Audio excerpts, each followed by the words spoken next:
কখনো কি ভেবেছ, যদি আমরা আলোর গতিতে ছুটতে পারতাম তাহলে কেমন হতো পৃথিবী? সময় থেমে যেত, শরীরের ওজন শূন্য হয়ে যেত, আর মহাকাশের এক প্রান্ত থেকে আরেক প্রান্তে মুহূর্তেই পৌঁছে যেতাম।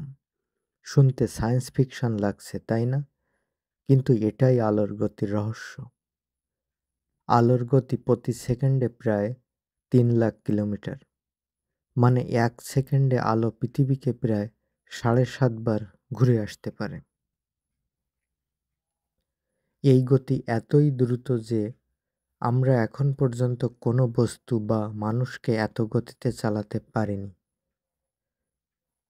আইনস্টাইন তার আপেক্ষিকতা তত্ত্বে বলেছিলেন, যদি কোনো বস্তু আলোর গতির কাছে যেতে শুরু করে তার ভর বেড়ে যায়। অবশেষে আলোর গতিতে পৌঁছাতে হলে সেই বস্তুর ভর হবে অসীম, আর লাগবে অসীম শক্তি। অর্থাৎ কোনো জীবিত প্রাণীর পক্ষে এটা অসম্ভব। তবে মজার ব্যাপার হলো, যদি তুমি আলোর গতির কাছাকাছি গতিতে ভ্রমণ করো, তোমার জন্য সময় ধীরে যাবে, কিন্তু বাইরের পৃথিবীর জন্য সময় এগিয়ে যাবে। এটাই টাইম ডাইলেশন। এটা আমরা ইন্টারস্টেলার সিনেমায়ও দেখেছি।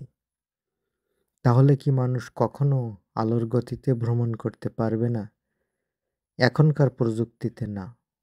কিন্তু বিজ্ঞানীরা ওয়ার্প ড্রাইভ আর কোয়ান্টাম টানেলিংয়ের মতো ধারণা নিয়ে কাজ করছেন, যা ভবিষ্যতে হয়তো আমাদেরকে আলোর গতির চেয়ে দ্রুত ভ্রমণের দরজা খুলে দেবে।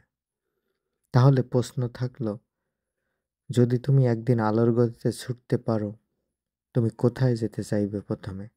কমেন্টে জানাও, আর এমন আরও বিজ্ঞানভিত্তিক রহস্য জানতে চ্যানেলটা সাবস্ক্রাইব করো।